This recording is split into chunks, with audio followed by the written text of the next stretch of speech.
अस्सलाम वालेकुम नाजरीन, खैर मकदम है आपका हाईटेक टीवी न्यूज में। मैं हूं ज़ैनब गजाली। चलिए जानते हैं आज की नेशनल और इंटरनेशनल खबरें। रूस के सदर व्लादिमीर पुतिन के अगली मुद्दत के दौरान अमेरिका और रूस के ताल्लुकात का कोई इम्कान नहीं है। पुतिन के ये इत्तलात साबिक अमेरिकी माउन वजीर खजाना पॉल ग्रेग रॉबर्ट्स के हवाले से दी हैं। इन्होंने कहा, रूस अमेरिका का दुश्मन है। दहाइयों से सर्द जंग से अमेरिकियों को ये तरबियत मिली थी कि रूस खतरा है और अमेरिका रूस के ताल्लुकात के लिए कोई उम्मीद नहीं है। अमेरिकी मिलिट्री सिक्योरिटी कॉम्प्लेक्स का बजट और ताकत असलिया की सनत इंतखाबी मुहिम के ताउन से मुंतखब होने वाली कांग्रेस और CIA और FBI एक दुश्मन मुल्क के लिए तैयार किए गए हैं। रॉबर्ट्स ने कहा कि वाशिंगटन मास्को ताल्लुकात के मामूल पर आने की कोई उम्मीद ना होने की एक और वजह यह है कि मशरिक वस्ता में अमेरिकी खारजा पॉलिसी इसराइल लॉबी के जेर कंट्रोल है। इन्होंने कहा, मशरिक वस्ता में इसराइल के मफादात रूस के मफादात से बिल्कुल मुख्तलिफ है। इसराइल का मफाद ईरान की तबाही है, जो CIA के जिहादियों के लिए रूसी फेडरेशन सोवियत यूनियन के साबिक वस्ती एशियाई सूबों में दाखिले का रास्ता खोलेगा। एक यूक्रेन के बजाय कई हों वजह रहे। रूसी सेंट्रल इलेक्शन कमीशन CEA के पीर के एदाद शुमारात के मुताबिक 94.07% वोटों का रद्द अमल के बाद व्लादिमीर पुतिन रूस में होने वाले सदारती इंतखाबात में 87.29% वोटों के साथ कामयाबी की राह पर गामजन है। रेव पार्टियों में सांपों की जहर सप्लाई के इल्जाम में नोएडा पुलिस की हिरासत में मशहूर यूट्यूबर एल्विश यादव ने एतराफ जुर्म कर दिया। इसने इस बात का एतराफ किया है कि वो रेव पार्टियों में सांप और सांपों की जहर सप्लाई किया करता था। इसे सांप के जहर के खरीद फरोख्त के मामले में गिरफ्तार किया गया था। पुलिस तफ्तीश के दौरान इसने इस बात का एतराफ किया कि वो पार्टी में शामिल मुलजिमान से इससे कबल भी रेव पार्टियों में मिल चुका है। एल्विश यादव ने एतराफ किया कि नवंबर में गिरफ्तार मुलजिम से इसका राब्ता और वाकिफियत थी। नोएडा पुलिस ने 17 मार्च की शाम एल्विश को गिरफ्तार किया था। कुछ महीने पहले इसे एक रेव पार्टी में अपने दोस्तों के साथ नायाब सांप गले में डालकर डांस करते हुए देखा गया था। सोशल मीडिया पर वायरल होने वाले वीडियो के बाद नोएडा पुलिस ने एल्विश यादव के खिलाफ NDPS एक्ट दफा 29 के तहत मुकदमा दर्ज किया। इस कानून के तहत कार्रवाई इस वक्त की जाती है जब मुंशियात से मुताल्लिक कोई साजिश में मुलविस हो या मामला मुंशियात के खरीदो फरोख्त से मुताल्लिक हो। इस कानून के तहत सजा पाने वालों के लिए जमानत हासिल करना आसान नहीं होता। एल्विश यादव ने गुज़िश्ता साल 3 नवंबर को नोएडा सेक्टर 51 के एक बैंक्वेट हॉल में सांप का जहर सप्लाई किया था, जिसकी तस्दीक फॉरेंसिक टीम ने भी की थी। इसके बाद एल्विश यादव और 6 दीगर के खिलाफ wild life protection act IPC के दफात के तहत मुकदमा दर्ज किया गया। एल्विश ने 129A पहले भी तफ्तीश की गई थी, लेकिन पुलिस ने इसे गिरफ्तार नहीं किया था। वाज़ेह रहे 3 नवंबर को पुलिस ने मुलजिम के कब्जे से 5 कोबरा समेत 9 सांप बरामद किए थे। तफ्तीश से मालूम हुआ कि तमाम सांपों में जहर के गुदूद गायब थे। पुलिस ने इनसे 20 मिलीलीटर सांप का जहर भी बरामद किया था। एल्विश ने इन इल्जामात को मुस्तरद करते हुए इन्हें बेबुनियाद बताया था।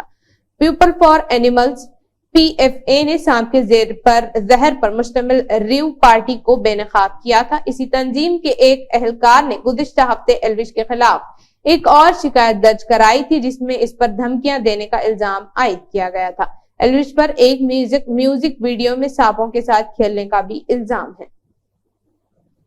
मुंबई में हुए भारत जोड़ो न्याय यात्रा मंजिल और इंडिया अलायंस के जलसे आम में बिहार के साबिक नायब वजीर आला राष्ट्रीय जनता दल के लीडर तेजस्वी यादव ने शरीक हुए और अपने खिताब में इन्होंने BJP और मोदी हुकूमत पर सख्त तनकीद की। इन्होंने कहा, हम जो इंडिया अलायंस के तहत एक साथ आए हैं वो मोदी जी को हराने के लिए नहीं बल्कि इस सोच को हराने के लिए आए हैं जो मुल्क को तकसीम करना चाहती है, जो हमारे दरमियान नफरत फैलाना चाहती है और जो भेदभाव पैदा करना चाहती है। हमारी लड़ाई जाती तौर पर मोदी से या अमित शाह से नहीं, हमारी लड़ाई इनके खिलाफ है जिनका आजादी में जंग में कोई हिस्सा नहीं, लेकिन वो आज खुद को सबसे बड़ा देशभक्त बताते हैं।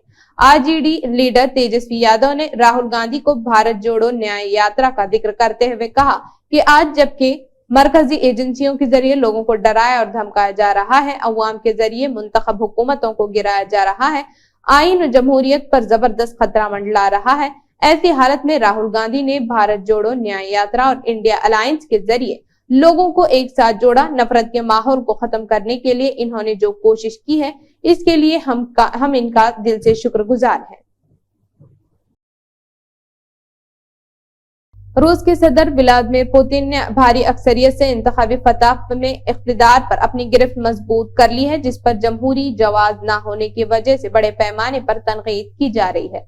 इंतखाबात के बाद एक न्यूज कॉन्फ्रेंस में पुतिन ने इन नताइज को मगरिब की मुखालिफत और यूक्रेन पर हमले करने के लिए अपने फैसले की तौसीख के तौर पर पेश किया। पुतिन ने पीर की सुबह अपने इंतखाबी मुहिम के हेडक्वार्टर से एक खिताब में कहा कि इस बात से कोई फर्क नहीं पड़ता कि वो हमें कितना धमकाना चाहते हैं, इससे कोई फर्क नहीं पड़ता कि वो हमें कितना दबाना चाहते हैं। तारीख में इस तरह का कभी नहीं हुआ। आखिरी पोल्स बंद होने के कुछ ही देर बाद ही इस नतीजे की तरफ इशारा किया था, जिसकी हर एक को तवक्का थी कि पुतिन अपनी तकरीबन चौथाई सदी के हुक्मरानी को मजीद 6 साल तक बढ़ा देंगे। रूस के सेंट्रल इलेक्शन कमीशन के मुताबिक इनके पास तकरीबन 87% वोट थे और तकरीबन 60% हलकों की गिनती हुई थी। नतीजे का मतलब ये है कि 71 साल पुतिन जोसेफ स्टालिन को पीछे छोड़ देंगे और 200 से ज्यादा सालों में रूस के सबसे तवील अरसे तक रहने वाले रहनुमा बन जाएंगे। नरेंद्र मोदी के प्रोग्राम अमीरों के लिए हैं, जबकि कांग्रेस के प्रोग्राम गरीबों और बेसहारा के लिए हैं। बीजेपी रहनुमा तकब्बुर में डूबकर लोगों को ये पैगाम देते हैं कि मुल्क 2014 में आजाद हुआ। मुल्क की तामीर और तरक्की में वो नेहरू अम्बेडकर के खिदमात का इनकार करते हैं। राहुल गांधी ने जिस शक्ति का जिक्र किया है वो आरएसएस मनोवाद की शक्ति है और ये शक्ति लोगों को तबाह कर देना चाहती है। ये बातें कांग्रेस के कौमी सदर मल्लिकार्जुन खड़गे मुंबई के दादर में वाक़ शिवाजी पार्क में इंडिया अलायंस के अज़ीमुश्शान और तारीखी जलसे आम में कहा। कांग्रेस के सदर मल्लिकार्जुन खड़गे ने मजीद कहा, मुंबई एक बड़ा ताकतवर शहर है और पूरी दुनिया की नजरें मुंबई पर हैं। ये छत्रपति शिवाजी महाराज, शाहू महाराज और महात्मा फुले की सरजमीन है और यहाँ से उठने वाला हर नजरिया और हर सोच पूरे मुल्क तक पहुंचता है और लोगों को मुतासिर करता है। इन्होंने कहा, लोगों को सोचना चाहिए मोदी ने कितनी गारंटियां दी और इनमें से कितनी पूरी की। खड़गे ने मजीद कहा, आज मुल्क में जमहूरियत और आइन को जबरदस्त खतरा लायक है। इनका तहफ़्फ़ुज़ करना हम सब की जिम्मेदारी है। आइन को तब्दील करना आसान नहीं है, लेकिन अगर इसकी कोशिश भी की गई तो मुल्क में इसके खिलाफ जबरदस्त तूफान खड़ा हो जाएगा। टाटा ग्रुप की एयरलाइन एयर इंडिया ने अपने मुलाजमीन को झटका दिया है। एयरलाइन ने गुज़िश्ता चंद हफ्तों में 180 से ज्यादा नॉन फ्लाइंग मुलाजमीन को बरतरफ किया है।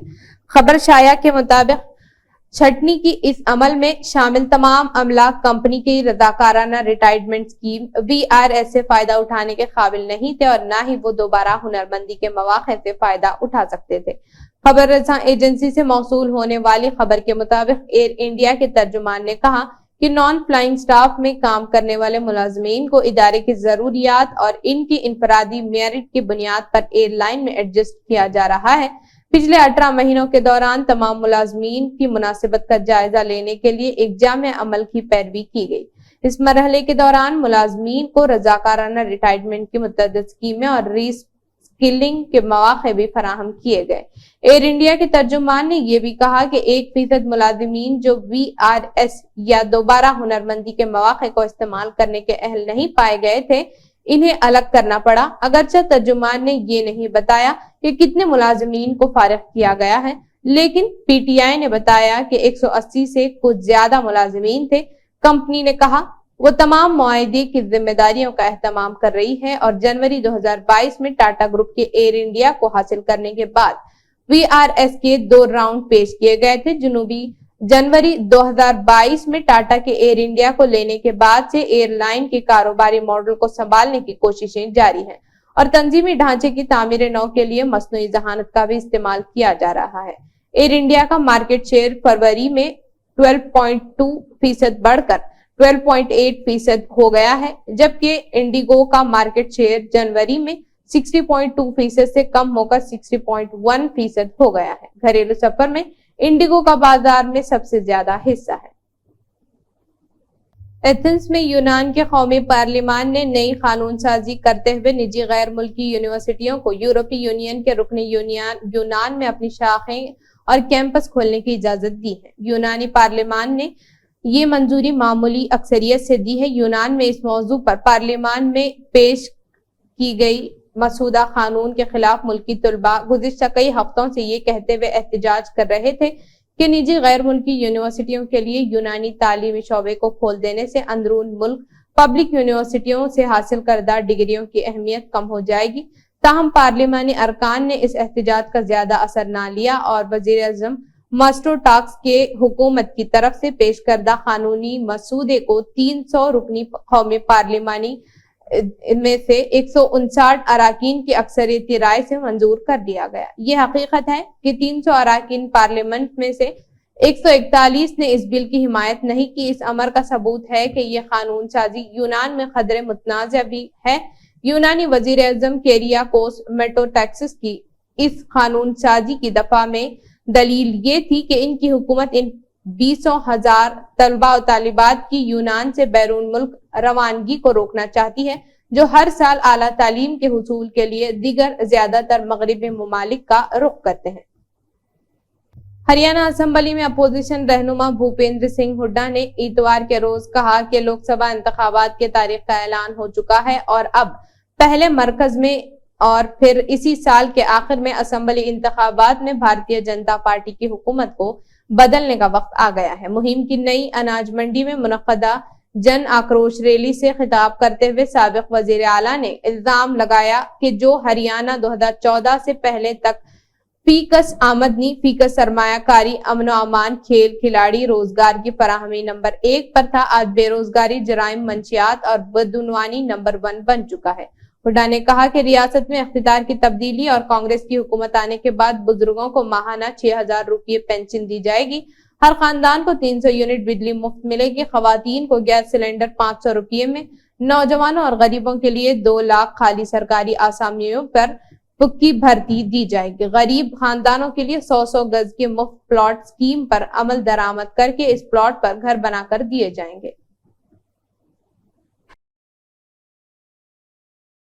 افغانستان کے جنوبی صوبے ہلمند کے ایک شاہراہ پر ایک مسافر بس، ایک آئل ٹینکر اور موٹر سائیکل کے تصادم کے نتیجے میں 21 افراد ہلاک اور 38 زخمی ہو گئے۔ حکام کے مطابق یہ ہلاکت خیز حادثہ آج اتوار کے روز پیش آیا۔ افغانستان کے دارالحکومت کابل سے موصولہ رپورٹ کے مطابق آج اتوار 17 مارچ کی صبح صوبے ہلمند میں پیش آنے والے اس حادثے میں مسافروں سے بھری ایک بس پہلے مخالف سمت سے آنے والی ایک موٹر سائیکل اور پھر ایک آئل ٹینکر سے ٹکرا گئی۔ ہلمند کے صوبائی محکمہ اطلاعات نے social media platform X پر ایک پوسٹ میں لکھا، یہ حادثہ جس میں ایک مسافر بس پہلے سامنے سے آنے والی ایک موٹر سائیکل اور پھر ایک آئل ٹینکر سے ٹکرا گئی، ہلمند کے ضلع گرشک میں ہرات خندھار ہائی وے پر پیش آیا، جس میں 21 افراد ہلاک اور 38 زخمی ہو گئے۔ مصر کی اعداد و شمار کی ایجنسی کے مطابق ملک میں جنوری میں افراد زر 29.8% تھا جبکہ فروری میں 35.7% تک پہنچ گیا۔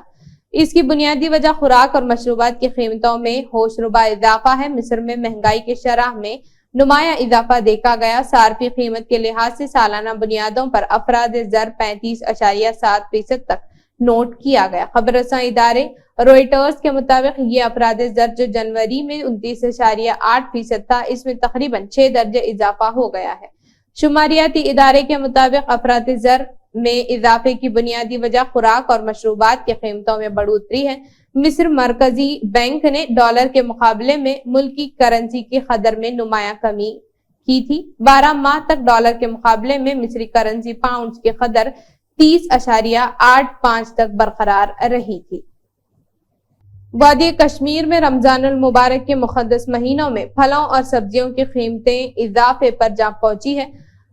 قیمتیں اس قدر بڑھ گئی ہیں کہ عام سبزی اور پھل بھی غریب کی پہنچ سے دور ہو گئے ہیں۔ رمضان المبارک میں افطار کا اہم جز کھجور بھی عوام کے دسترس سے باہر ہو چکا ہے۔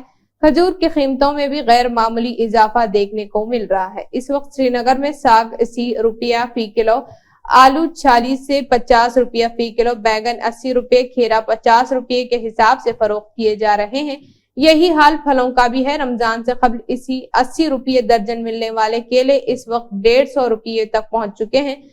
رپورٹ کے مطابق گھی، تازہ دودھ، دہی، مٹن، چاول قیمتوں میں بھی بے تحاشا اضافہ کیا گیا۔ गरचे महकमे फूड के एहलकार चंद मखसूस बाजारों में कीमतों को एतदाल पर रखने के खातिर दौरे कर रहे हैं, लेकिन मजमूई तौर पर वादी कश्मीर में इस वक्त महंगाई का देव काबू से बाहर हो चुका है। तेलंगाना की गवर्नर तमिलिसाई सुंदरराजन ने अपने ओहदे से इस्तीफा दे दिया है। राजभवन ने पीर के रोज ये जानकारी दी। तमिलिसाई सुंदरराजन पांडिचेरी के लेफ्टिनेंट गवर्नर का ओहदा भी संभाल रही थी और यहाँ का भी इस्तीफानामा इन्होंने सदर जमहूरिया द्रौपदी मुर्मू को भेज दिया है। एक ऑफिशियल नोटिफिकेशन में जारी जानकारी दी गई है कि तेलंगाना के इज्जतमाब गवर्नर और पांडिचेरी के lieutenant governor doctor Tamilisai Soundararajan ने फौरी असर से अपना इस्तीफा दे दिया है। नोटिफिकेशन में ये भी बताया गया, इस्तीफा हिंदुस्तान की इज्जतमाब सदर को भेज दिया गया। वादे रहे, तमिलिसाई सुंदरराजन को नवंबर 2019 में तेलंगाना का गवर्नर मुकर्रर किया गया था। इसके बाद फरवरी 2021 में इन्हें पांडिचेरी के लेफ्टिनेंट गवर्नर की इजाफी जिम्मेदारी भी दी गई थी। कुछ मीडिया रिपोर्ट्स के दावा है कि तमिलिसाई सुंदरराजन इस बार बीजेपी के टिकट पर तमिलनाडु से लोकसभा इंतखाब लड़ सकती हैं। बताया जा रहा है बीजेपी इन्हें डीएम के लीडर कन्नीमोझी के खिलाफ भी उतार सकती है। हालांकि इस सिलसिले में फिलहाल कोई मुसद्दिका खबर सामने नहीं आई है। तो ये थी आज की अहम खबरें। फिर मिलते हैं नई खबरों के साथ, तब तक जुड़े रहिए हाईटेक टीवी न्यूज के साथ।